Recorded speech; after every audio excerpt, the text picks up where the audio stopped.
Gloire à toi, Jésus. Amen. Oui, bien-aimés, je vous salue tous dans le nom précieux et merveilleux de notre Seigneur Jésus-Christ. Amen. Je suis dans la joie d'être au-devant de vous ce matin parce que vous savez, c'est un privilège que le Seigneur m'accorde. Alléluia. Alors nous allons sans toutefois tarder, on va prendre nos Bibles dans Romains chapitre 8. Nous allons lire le verset 16 et le verset 17. Et pour le respect de la parole de Dieu, je vais vous inviter de pouvoir vous tenir tous debout avec nos Bibles à main. Nous nous tenons debout, s'il vous plaît, au nom de Jésus. On se tient debout avec nos Bibles à main. Gloire à toi, Jésus. Nous avons nos Bibles à main ouvertes dans Romains chapitre 8, le verset 16 et le verset 17. Est-ce que nous pouvons lire au nom de Jésus? L'Esprit lui-même rend témoignage à notre esprit que nous sommes enfants de Dieu. Or, si nous sommes enfants, nous sommes aussi héritiers, héritiers de Dieu et co-héritiers de Christ. Si toutefois nous souffrons avec lui, afin d'être glorifiés avec lui. On va aussi lire dans Éphésiens chapitre 1, le verset 3. Éphésiens chapitre 1, le verset 3, la Bible dit ceci. Béni soit le Dieu et Père de notre Seigneur Jésus-Christ, qui nous a bénis de toute bénédiction spirituelle dans le lieu céleste en Christ. Nous allons prendre place. Vous savez, dimanche dernier, j'avais introduit le message sur connaître notre héritage en Christ. Ainsi, ce message fait suite à celui que nous avons vu dimanche dernier. Vous savez, en lisant attentivement Romains chapitre 8, le verset 17, nous sommes en train de comprendre qu'en tant qu'enfants de Dieu, nous devenons héritiers de Dieu. Alors, il est important, en tant qu'héritier de Dieu, héritier de promesses de Dieu, nous puissions connaître notre héritage, ce qui nous appartient. Alléluia. Est-ce que peux-tu dire à celui qui est à côté de toi, il faut que tu puisses connaître ton héritage? Alors, dans le livre de Éphésiens, chapitre 1, le verset 3, nous voyons Paul qui est en train de pouvoir exalter Dieu. Il dit, béni soit Dieu qui nous a bénis de toute bénédiction spirituelle dans les lieux célestes en Christ. Alléluia. Il est en train d'exalter Dieu. Il dit, Dieu nous a bénis de toute bénédiction spirituelle dans les lieux célestes, mais ces bénédictions, nous les avons à travers de Christ. Donc, il y a une réalité spirituelle que nous pouvons comprendre par là, c'est qu'en tant qu'enfants de Dieu, nous sommes comblés. Nous avons hérité, nous avons reçu un merveilleux héritage en Christ. Vous vous souvenez, vous tous, de ce cri-là de victoire que Jésus a eu à pouvoir prononcer à la croix avant de pouvoir rendre l'âme. Il a dit, tout a été accompli. Alléluia. Tout a été accompli. Dans le tout, là, il y a tout ce dont tu as besoin. Il y a tout ce dont tu es en train de pouvoir aspirer. Mais nous allons le découvrir ensemble, l'étendue de notre héritage. Et c'est quoi notre héritage en tant qu'enfant de Dieu? Amen. Alors, ainsi, lorsqu'on est en Christ, nous devons comprendre que tout ce que Jésus-Christ a obtenu, tout ce que Jésus-Christ a eu à payer à la croix, ça nous appartient maintenant. Alléluia. Amen. Et c'est ce que Paul est en train de pouvoir dire de toutes les bénédictions spirituelles. Nous devons connaître en quoi cela ça consiste. C'est quoi cet héritage spirituel? C'est quoi cette bénédiction? Parce que lorsqu'on devient un enfant de Dieu, on a une vie qui est comblée. Mais le fait de ne pas connaître notre héritage, le fait de ne pas connaître qui nous sommes en Jésus-Christ, voilà pourquoi nous sommes en train de perdre les batailles devant le diable. Souvenez-vous, Dieu dit ceci dans Osée chapitre 4, le verset 6, que mon peuple périt parce qu'il lui manque quoi? La connaissance. De quelle connaissance la Bible est en train de dire? C'est la connaissance de qui on est en Christ, de qui tu es devenu dans le Seigneur.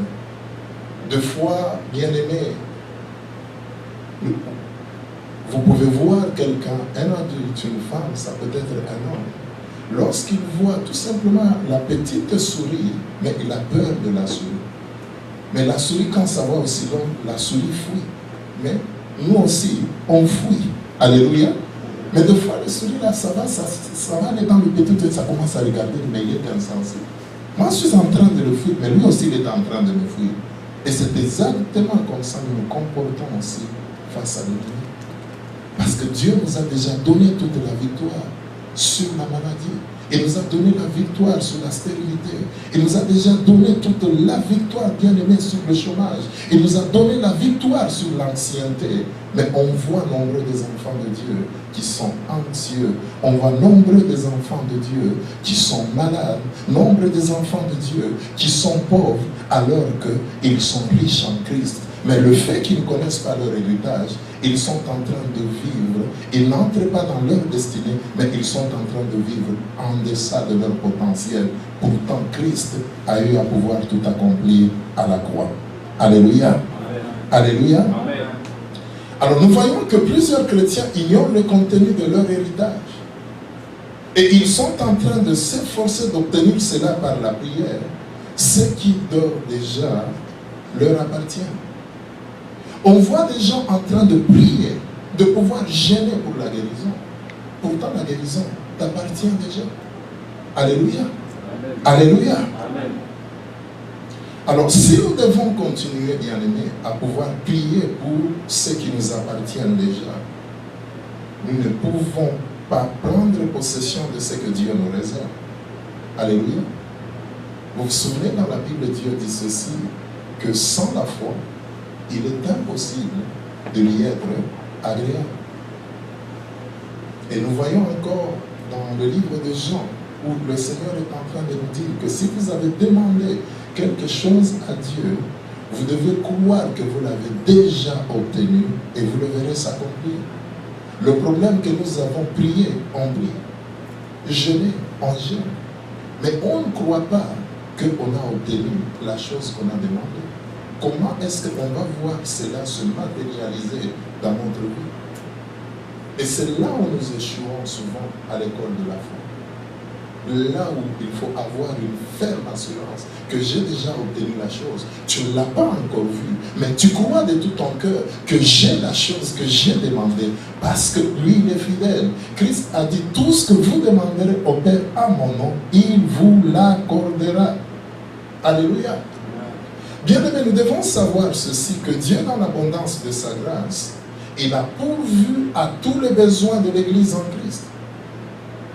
Il a comblé le corps de Christ de toutes les bénédictions spirituelles à travers l'œuvre rédemptrice que notre Seigneur Jésus-Christ a eu à pouvoir réaliser au Calvaire. Alléluia.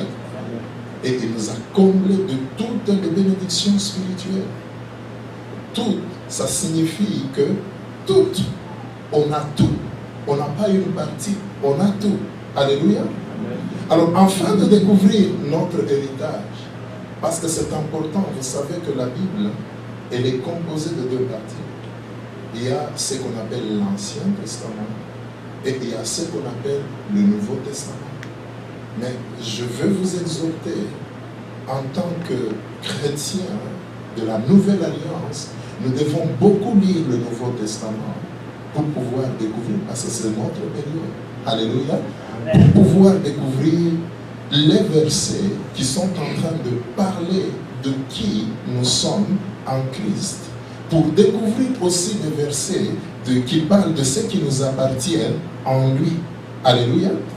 Alors, une fois que nous avons découvert qui nous sommes en Christ, Et lorsque nous découvrons ce qui nous appartient, c'est-à-dire notre héritage, nous allons maintenant nous mettre à le proclamer, à le confesser. C'est notre devoir de le faire. Dieu ne viendra pas le faire à notre place. Alors nous voyons que lorsque je suis en train de lire le Nouveau Testament, lorsque je suis en train de faire ma méditation de la parole de Dieu, j'ai un objectif, c'est de pouvoir découvrir qui suis-je devenu en Jésus. Parce que la connaissance de qui je suis devenu en Jésus, ça va m'aider à pouvoir réaliser qui je suis et qui est le diable, qui est l'ennemi. Alléluia.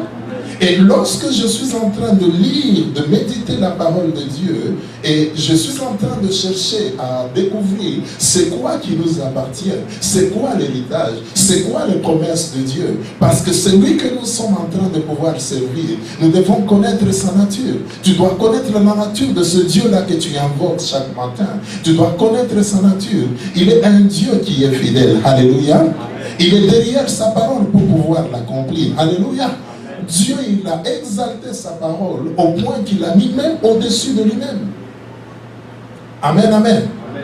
Alors, une fois que je découvre ma nature en Christ et que je découvre ce qui fait partie de mon héritage, ce qui m'appartient, je vais commencer à passer tout le temps de ma vie à pouvoir proclamer ces versets bibliques, à pouvoir les confesser. Vous savez, vous vous souvenez tous de cette parabole-là du Seigneur, que l'homme était parti, il avait des graines, il était en train de semer. Bien sûr, vous devez savoir que nous aussi, nous sommes des semeurs. Alléluia. Ce que nous devons faire dans notre vie, nous devons beaucoup semer la parole de Dieu. Tu sais, si tu es en train de pouvoir semer les graines de maïs, tu vas récolter beaucoup de blé d'Inde, n'est-ce pas? Tu vas récolter beaucoup de maïs. Alléluia. Si tu es en train de semer les graines là de cacahuètes, tu vas ramasser beaucoup de cacahuètes, beaucoup d'arachides. Alléluia. Alors si tu ne sèmes pas, tu ne vas rien récolter. Alors si tu veux récolter toutes les promesses qui sont dans la Bible, tu devras passer tout ton temps à pouvoir les semer. Ça signifie quoi? Lorsque je me réveille le matin, je prends la Bible, je cherche une promesse là qui m'appartient et je commence à pouvoir confesser cela, à pouvoir déclarer cela. La Bible nous renseigne aussi des vérités bibliques qui sont très très fondamentales, que l'homme est tel que sont les pensées de son âme. Et la Bible nous dit encore que la vie et la mort sont au pouvoir de la langue. Celui qui en aime, il mangera les fruits. Alléluia. Amen. Alléluia. Amen. Alors vous devez savoir la première vérité biblique, le premier héritage, c'est que la nouvelle naissance nous appartient. Peux-tu dire à la personne qui est à côté de toi, la nouvelle naissance nous appartient? La nouvelle naissance nous appartient. Il y a un verset que nous lisons toujours, à savoir 2 Corinthiens, chapitre 5, le verset 17. On le lit, on le récite comme ça, là, comme un poème, mais on ne prend pas le temps de pouvoir se retarder pour pouvoir découvrir la richesse de ce passage-là biblique, parce qu'il y a des grandes vérités qui sont contenues. Parce que la Bible dit, si quelqu'un est en Christ, il est une nouvelle créature, les choses anciennes sont faites quoi? Sont passées et toutes choses sont devenues quoi? Nouvelles. Amen. Amen. Alors ce que la Bible essaie de pouvoir nous dire, c'est, elle est en train de nous affirmer que lorsque on est né de nouveau, nous devenons de nouvelles créatures en Christ. C'est quoi que Paul est en train de parler là? La nouvelle créature, c'est quoi? Alléluia. Donc la nouvelle nature, la nouvelle création dont Paul est en train de pouvoir parler, c'est l'homme intérieur. Est-ce qu'on peut dire l'homme intérieur? L'homme intérieur. L'être intérieur. L'être intérieur. Vous vous souvenez, vous tous, n'est-ce pas, du dialogue entre Jésus ainsi que Nicodème? Quand Jésus était en train de nous dire, il faut que tu puisses naître de nouveau. Nicodème, lui, pensait que c'était sur le plan physique, sur le plan extérieur que Jésus-Christ était en train de lui dire.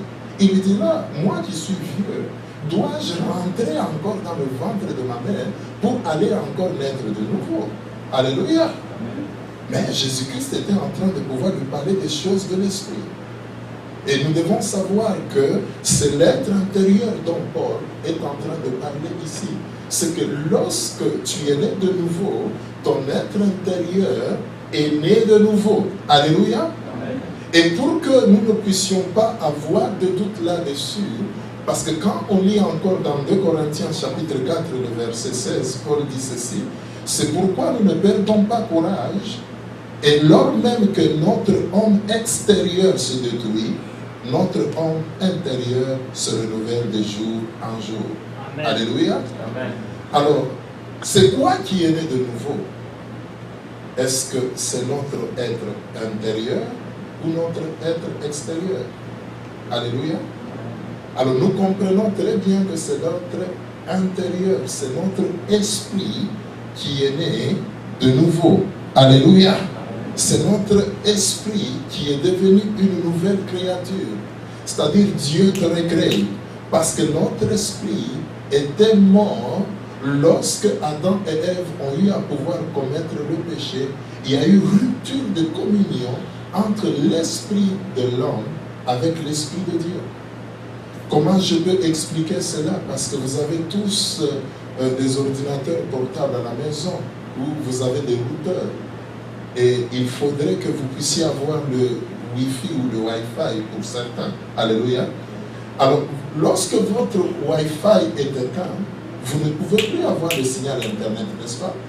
Vous ne pouvez pas vous communiquer. Et c'est ce qui s'est passé, en tout cas, ce jour-là dans le jardin d'Éden. Quand Adam et Ève avaient désobéi à Dieu pour pouvoir obéir à Satan, il y a eu rupture entre leur esprit avec l'esprit de Dieu. Ils ne pouvaient pas communiquer avec Dieu. Ils ne pouvaient pas recevoir de Dieu. Alléluia.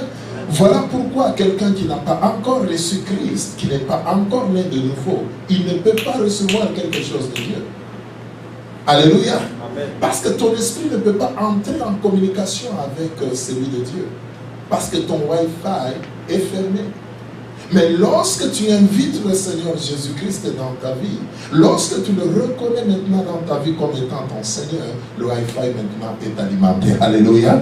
Là, de nouveau, ton esprit peut être en contact avec l'Esprit de Dieu. Alléluia. Ainsi, c'est ton être intérieur qui devient une nouvelle créature en Christ.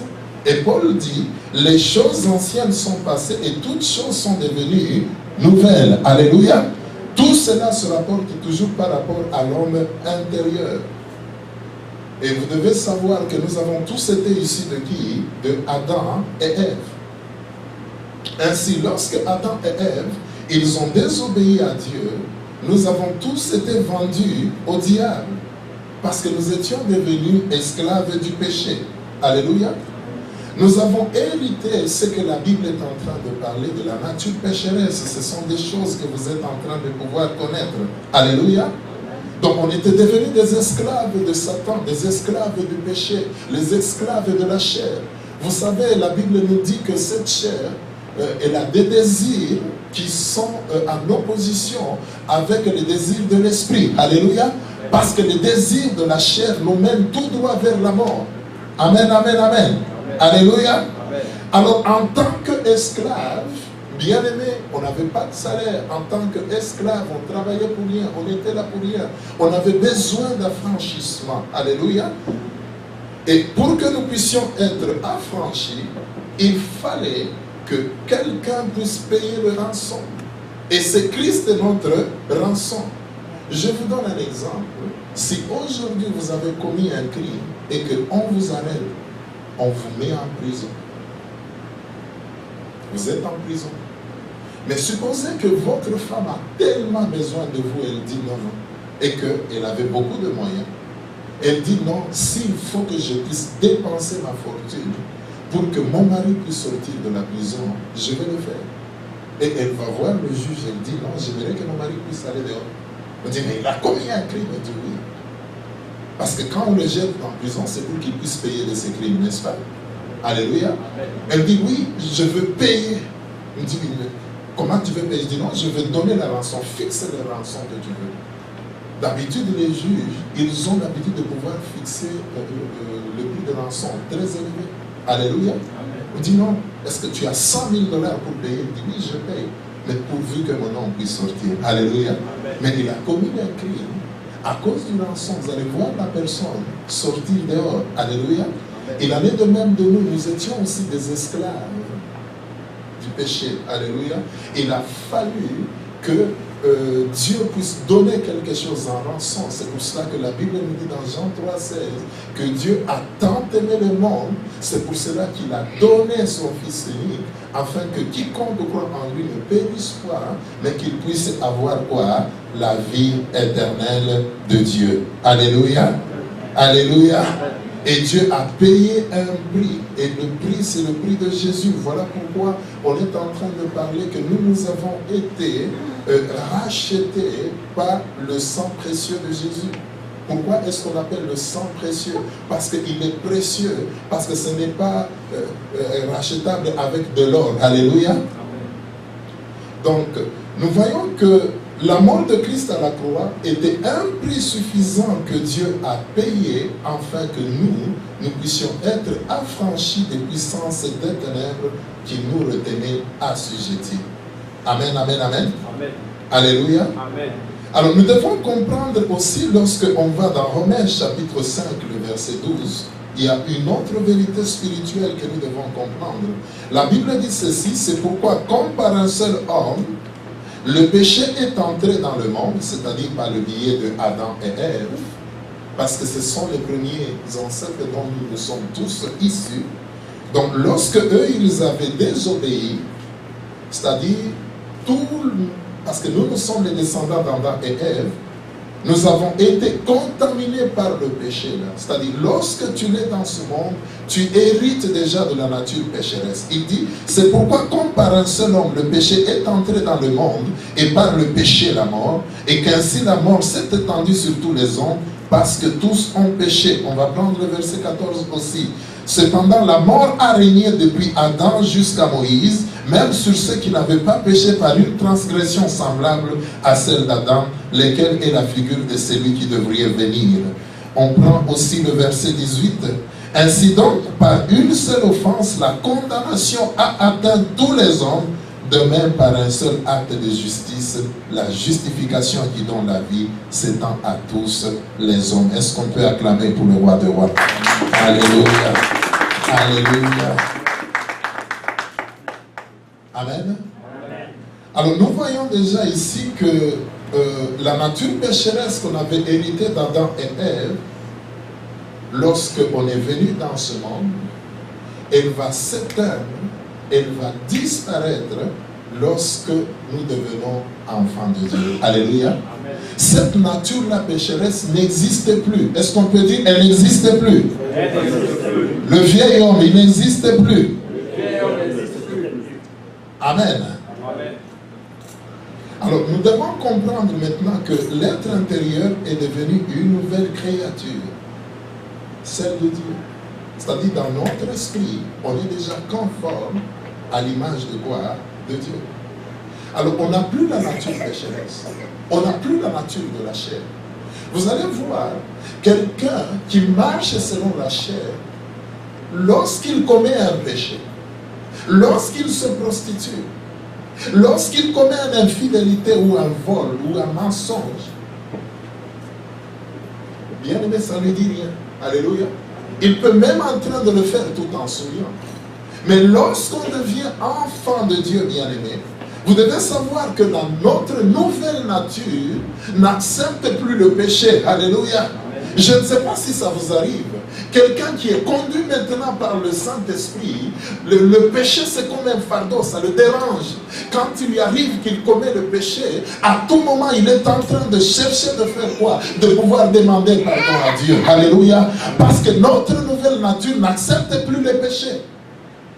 Alors si vous dites que vous êtes chrétien, vous êtes quelqu'un qui est né de nouveau, et vous êtes en continuant à pécher d'une façon consciencieuse, sans que votre esprit en tout cas ne puisse pas vous interpeller, vous n'êtes jamais né de nouveau. Parce que quelqu'un qui a le Saint-Esprit, il ne tolère pas la vie du péché. Notre nouvelle nature ne permet pas qu'on puisse pécher. Notre nouvelle nature ne permet pas qu'on puisse mentir, ne permet pas qu'on puisse vivre dans le péché. On se sent dérangé à l'intérieur. Alléluia. Moi, ça m'arrive de fois là, si je n'ai pas eu le temps de pouvoir me faire demander pardon à Dieu, lorsque tu vas à l'église, tu rentres, dis non, je vais entrer dans la présence de Dieu, ou que je suis dans ma chambre, je veux m'agenouiller pour pouvoir prier, avant de prononcer même les mots à Dieu. La première pensée qui me vient, c'est de pouvoir m'examiner. Alléluia. Je demande pardon à Dieu. Parce que nous ne pouvons pas paraître. La Bible dit, la nature de ce Dieu-là, il est 3 fois saint. Alléluia. Il est 3 fois saint. Amen, amen, amen. Donc, on voit que, bien aimé, selon notre nouvelle nature, on n'est plus à l'aise lorsqu'on commet un péché. Mais nous devons savoir une chose. En tant que chrétiens, nous aurons toujours à lutter contre la chair. Mais il est de notre devoir que nous puissions crucifier la chair ainsi que ses désirs. Voilà pourquoi Jésus dit, vous n'êtes pas de ce monde, mais je vous laisse dans ce monde. On ne doit pas se comporter comme les gens de ce monde. Alléluia. Notre esprit est sauvé. Nous sommes une nouvelle créature, mais on est en train de vivre à l'intérieur d'une tente qui s'appelle la chair. Et cette chair a ses passions, a ses désirs. Mais les désirs de la chair sont en opposition avec les désirs de Dieu. Qu'est-ce que je dois faire? C'est de la responsabilité de tout un chacun de nous de faire quoi? D'assujettir la chair. Alléluia. Il ne faut pas que ce soit la chair qui te contrôle, mais ça doit être l'Esprit de Dieu qui doit te contrôler. Parce que la chair ne veut pas prier. La chair, il est là, il dort. La chair ne veut pas rendre grâce à Dieu. Il y a beaucoup de chrétiens qui sont devenus charnels. Ils ne prient plus, ils n'ont plus de vie de méditation de la parole de Dieu. Ils sont absorbés par des choses qui se passent dans le monde. Bien-aimé, là, à ce moment-là, c'est la chair qui est en train maintenant de te contrôler. Mais Paul nous dit, il ne faut pas qu'il en puisse être ainsi. Alléluia. Dieu ne le fera pas à notre place. Allons dans 1 Corinthiens chapitre 9, à partir du verset 24, nous allons découvrir là une exhortation que l'apôtre Paul est en train de nous lancer. Il dit ceci: ne savez-vous pas que ceux qui courent dans le stade courent tous, mais qu'un seul remporte le prix? Courez de manière à le remporter. Tous ceux qui combattent s'imposent toute espèce d'abstinence et ils le font pour obtenir une couronne corruptible. Mais nous le faisons pour une couronne incorruptible. Moi donc, je cours, non pas comme à l'aventure, je frappe, non pas comme battant de l'air, mais je traite durement mon corps et je le tiens assujetti de peur d'être moi-même désapprouvé après avoir prêché aux autres. Alléluia. Alors qu'est-ce que Paul cherche à pouvoir nous dire dans ce passage ici? Il considère la marche spirituelle, la vie spirituelle ici comme étant une course. Vous savez, lorsqu'il y a des athlètes qui savent que non, ils ont compétition, c'est comme actuellement, il y a des coupes du monde là qui sont en train de pouvoir se jouer. Alléluia. Alors il y a beaucoup de joueurs, des professionnels, ça fait 9 mois, ça fait peut-être une année qu'ils sont en train de pouvoir s'exercer, faire du sport, ne pas prendre de l'alcool, ne pas prendre de drogue, parce qu'il faudrait qu'ils puissent être en son maximum. Alléluia. Alors Paul aussi est en train de pouvoir considérer que notre vie spirituelle, c'est aussi comme une course. Il dit, quand vous regardez dans le stade et que les athlètes sont en train de pouvoir courir, il dit, tous sont en train de courir, mais il n'y a qu'un seul qui va remporter quoi? Le prix. Alléluia. Et Paul est en train de nous dire aussi, nous aussi on est en train de pouvoir courir, mais il y a d'autres qui ne vont pas remporter le prix. Parce que la Bible nous dit ceci: au renouvellement de toutes choses, lorsque le Fils de l'homme paraîtra, est-ce que trouveras-t-il encore la foi ici sur la terre? Alléluia. Il y a des chrétiens qui sont des chrétiens de nom, des chrétiens de surface. Ils ne vivent pas leur vie de spiritualité. Mais Paul est en train de nous dire, lorsqu'on est en train de marcher, nous devons aussi nous abstenir de certaines pratiques. Alléluia. Il dit, nous devons traiter durement quoi? Hein? Notre corps, nous abstenir des choses. Il dit encore plus loin que tout... il dit que non, en tout cas, tout m'est utile. Alléluia. Alléluia. C'est quoi encore le passage? Tout m'est permis, mais tout ne m'est pas utile. Alléluia. Est-ce que c'est utile de pouvoir commettre l'infidélité? Non. Alléluia. C'est utile d'aller boire de l'alcool? Non. Il dit tout m'est permis, mais tout ne m'est pas quoi? Utile. Est-ce qu'on peut acclamer le roi de rois pour ça? C'est pour cela qu'en tant que disciples de Jésus, nous devons aussi, bien aimés, nous imposer beaucoup de discipline. Beaucoup de discipline. Pour que nous puissions gagner notre vie spirituelle. Amen. Ainsi, notre héritage, nous devons savoir d'abord que la nouvelle nature nous appartient. Alléluia. Amen. Notre vieil homme est déjà éteint. Amen. Autre chose aussi qui fait partie de notre héritage. Est-ce que pouvons-nous le dire? La guérison nous appartient. La guérison nous appartient. Vous savez, grâce à notre rédemption en Christ, la guérison est aussi à nous.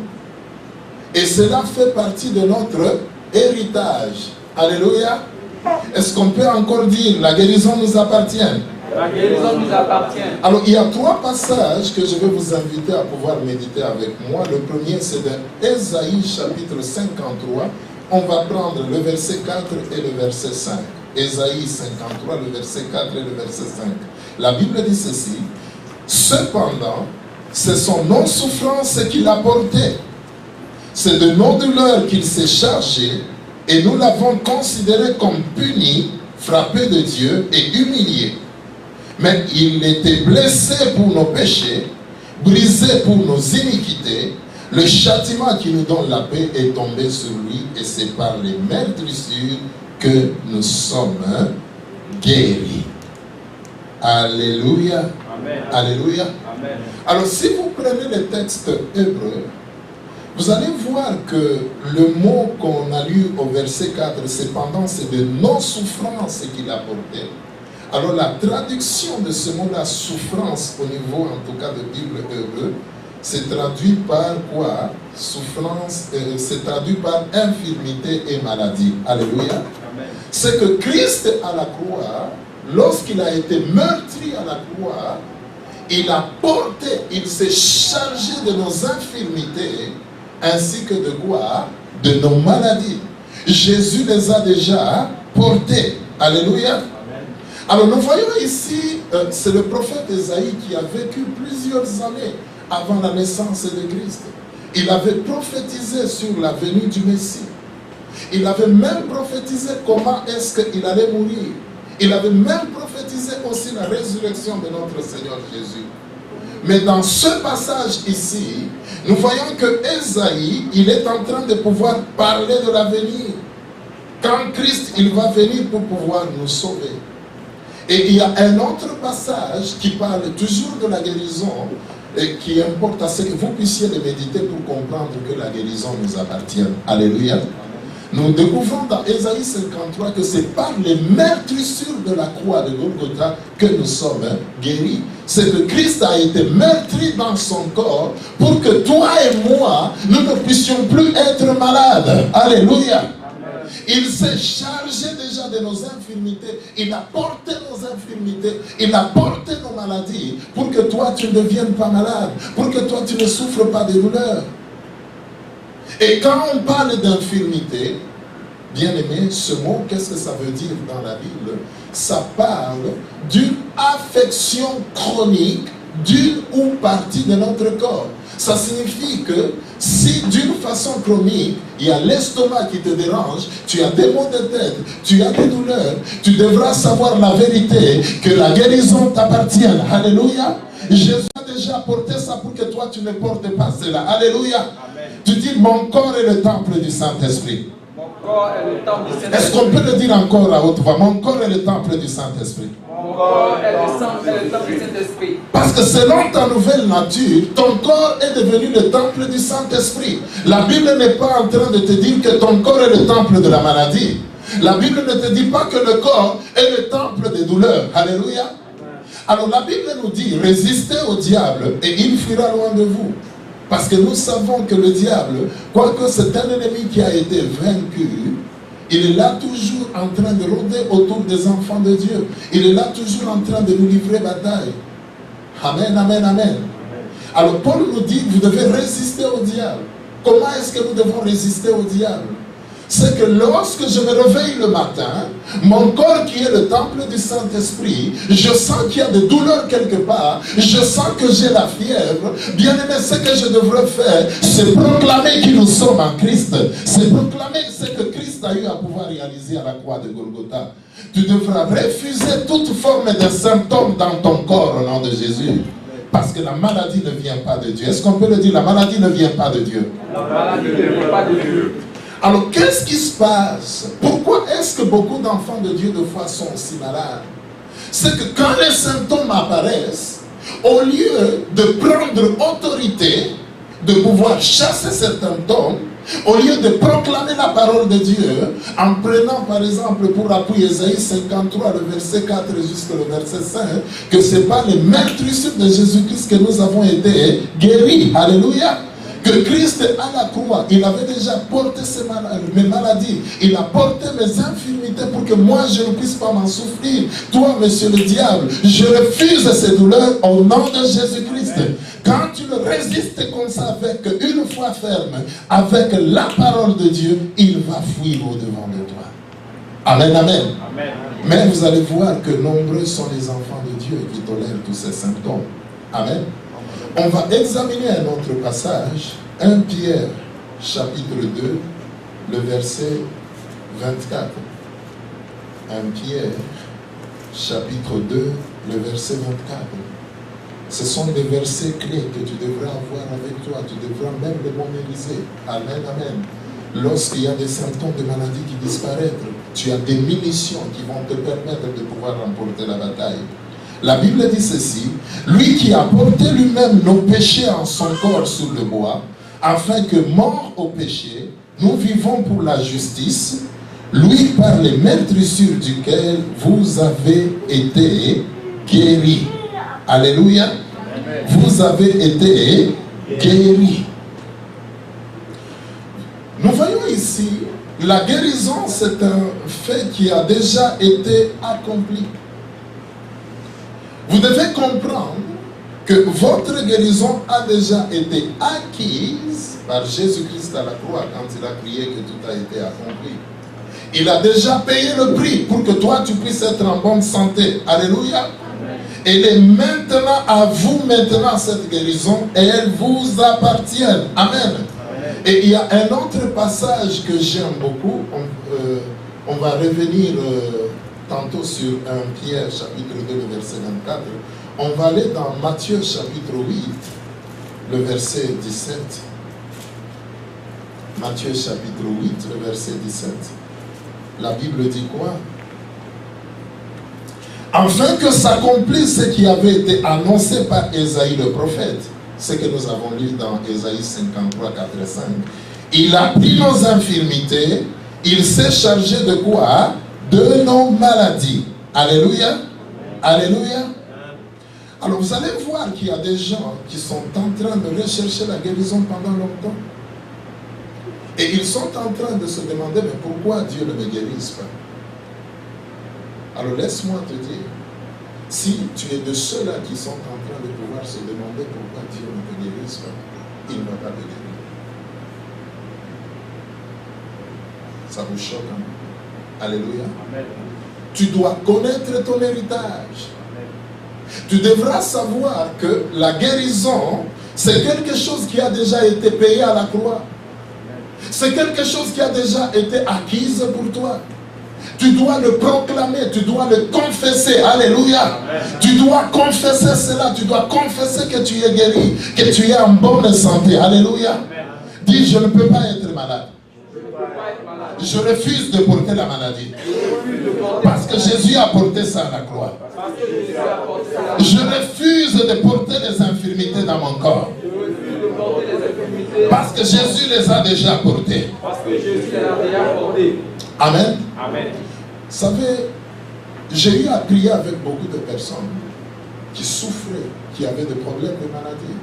Il y avait même d'autres qui avaient même des problèmes de handicap. Mais quand j'ai commencé à pouvoir leur faire comprendre ces vérités bibliques et qu'ils ont cru en la parole de Dieu, en leur héritage, beaucoup de personnes ont reçu la guérison. Alléluia.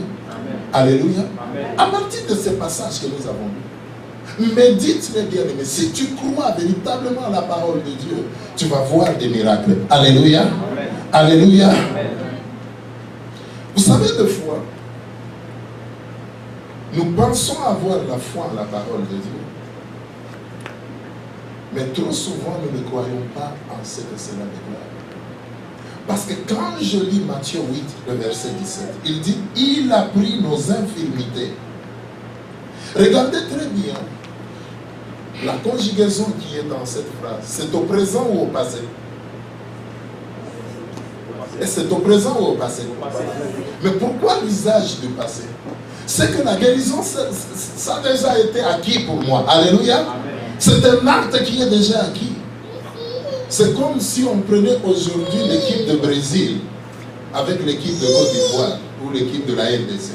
Les Brésiliens savent déjà en avance qu'ils vont gagner, n'est-ce pas? Amen. Hein? Amen. Frère Paul, tu es d'accord avec moi? Amen.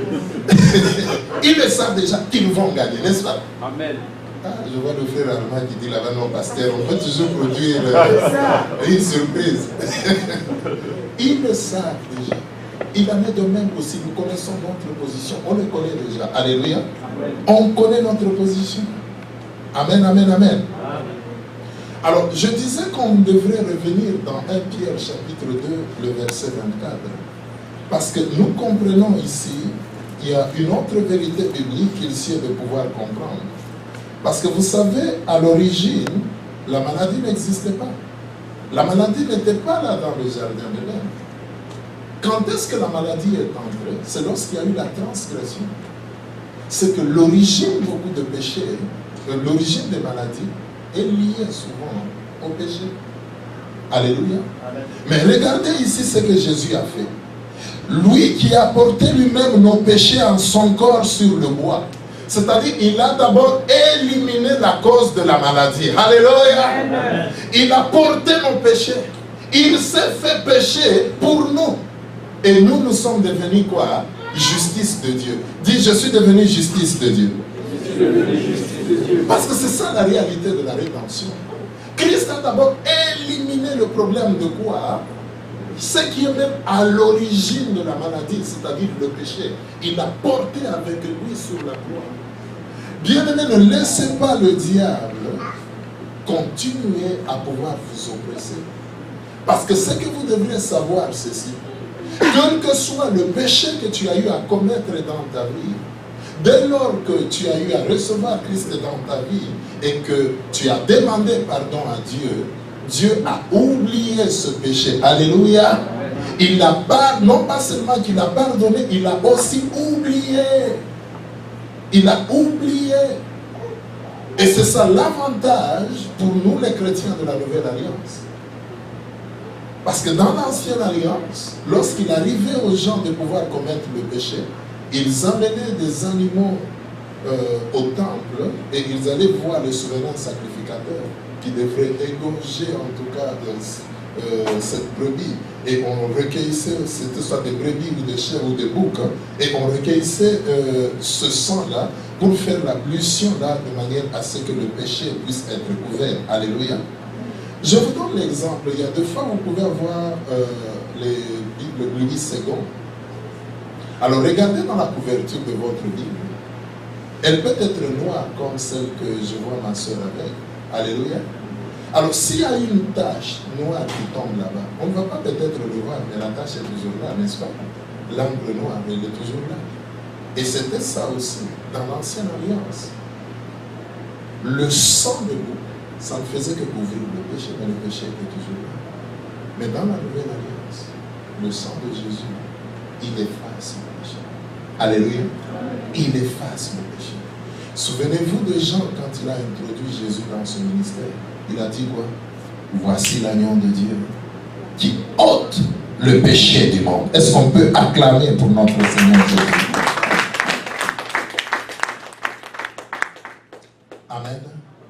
Alors nous devons comprendre, bien aimé, que dès que Christ était monté à la croix et qu'il a été meurtri dans son corps, il a porté nos souffrances. Quand il a crié que tout a été accompli, C'est pendant ce temps-là, c'est à cette époque-là que nous avons été guéris. Alléluia. Nous avons déjà été guéris. Alors nous devons le croire. Nous devons l'accepter et agir en conséquence. Ce que nous devons savoir, c'est que la guérison, elle fait partie intégrante de ce que Paul appelle toutes les bénédictions spirituelles. C'est une réalité qui est présente. Amen. Alors le Seigneur qu'on est en train de prier, ce n'est pas seulement un Dieu du passé, ni le Dieu du présent, mais c'est aussi le Dieu de l'avenir. Alléluia. Vous savez que Dieu ne vit pas dans le temps. Alors, beaucoup de temps, beaucoup de chrétiens passent beaucoup de temps à prier, à supplier Dieu, à crier, même à pouvoir gêner pour ce qui leur appartient déjà. Parce que ce qui t'appartient déjà, c'est à toi de le prendre, c'est à toi de pouvoir le posséder. Il en est de même de la guérison, ça t'appartient déjà. C'est toi qui dois proclamer. Dieu ne viendra pas proclamer cela en lieu et ta place. Alléluia. Alléluia. Qu'est-ce qu'il dit? Il dit, je vous ai donné déjà le pouvoir de marcher sur les serpents, de marcher sur les scorpions et de marcher sur toute la puissance de l'ennemi et rien ne va vous nuire. Alors, si nous croyons que la Bible est la parole de Dieu, nous n'avons pas besoin de demander à Dieu ce qui nous appartient d'ores déjà. Alléluia. Alléluia. Pourquoi prier ce qui est à vous? Vous devez vous approprier votre héritage. Alléluia. Alors nous devons quitter maintenant ce stade-là de la mendicité pour entrer dans le stade d'héritier. Parce que lorsqu'on connaît qu'on est héritier, qu'on a un héritage bien aimé, alléluia, ça va beaucoup changer dans notre vie. Je vais vous inviter vous tous à pouvoir vous tenir debout. On va se tenir debout. Gloire à l'Éternel. Nous allons nous mettre debout. Christ a réalisé de grandes choses pour nous à la gloire. Il a crié, tout a été accompli. Tout a été accompli. Nous avons vu que notre premier héritage, c'est que la nouvelle nature nous appartient. Le vieil homme a déjà été crucifié. L'ancienne nature est éteinte en nous. Elle a déjà disparu. Voilà pourquoi le diable n'a plus besoin de venir encore t'oppresser. Commence à te rappeler les péchés que tu as eu à pouvoir commettre. Tu devrais savoir que Dieu t'a déjà pardonné. Tu es déjà devenu une nouvelle création en Christ. Alléluia. Mais si à ce stade, tu n'as pas encore l'assurance de ton salut, ça fait plusieurs années, peut-être que tu étais devenu un chrétien rétrograde. Je veux prier ce matin avec toi. Parce que ce qui est important, tu ne peux pas hériter de Dieu si tu continues à pouvoir mener ta vie par la chair. Nous devons crucifier la chair avec tous tes désirs. Bien-aimé, si par les jours passés tu as remarqué que la chair a pris le dessus sur toi, parce que toi tu es esprit, tu ne devrais pas accepter que ce soit la chair qui te contrôle. J'aimerais aussi en tout cas prier avec toi pour que le Seigneur puisse te fortifier, parce qu'il veut que tu puisses mener ta vie en vainqueur. Si tu es là ce matin, bien-aimé, et que tu es tourmenté par des maladies, tu es tourmenté par des douleurs, nous venons de voir que la guérison nous appartient déjà. Je veux t'inviter de pouvoir t'avancer et je vais prier pour toi. Et nous voyons dans la Bible le mécanisme que le Seigneur a eu à pouvoir instituer et nous donner. Il dit, voici les miracles qui accompagneront tous ceux qui auront cru en mon nom. Ils imposeront les mains aux malades et les malades seront guéris. Nous obtenons la guérison par l'imposition des mains. Bien-aimé, c'est gratuit, mais tu devras faire un acte de foi pour t'avancer. Alléluia, afin qu'on puisse prier pour toi, parce que tu es qualifié déjà pour la guérison. C'est quelque chose qui t'appartient. Je vais te demander de pouvoir t'avancer. Et pendant ce temps-là, j'invite le groupe d'adoration de pouvoir nous rejoindre pour nous accompagner pendant ce moment. Alléluia. Savons que Jésus-Christ, il a hérité d'un nom qui est au-dessus de tout notre nom. La Bible dit de telle sorte qu'au devant du nom de Jésus, tout genou puisse fléchir. Nous avons un nom qui est puissant, un nom qui nous a été donné, le nom de Jésus. Et c'est pour lui qu'on est là ce matin. Et pendant ce temps, tout esprit qui ne lui est pas soumis, nous le dépossédons de tout son pouvoir au nom de Jésus. Alléluia.